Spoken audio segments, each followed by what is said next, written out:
In front of me is REALME C71 and today I would like to show you where you can locate all text correction options.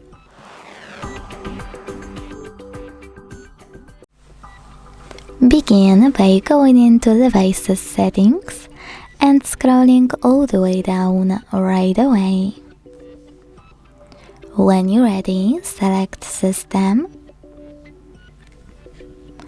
Now Keyboard and Input Method, Manage Keyboards,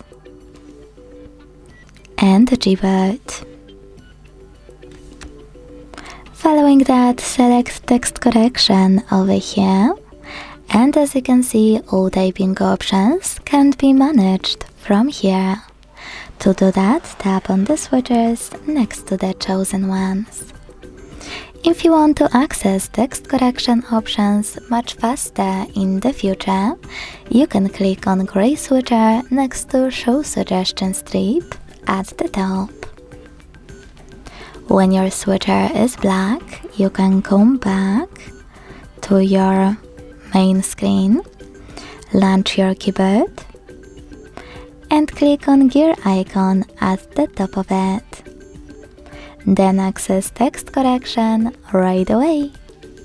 Thanks so much for watching. If you enjoyed this video, don't forget to leave a like, comment and subscribe. Bye!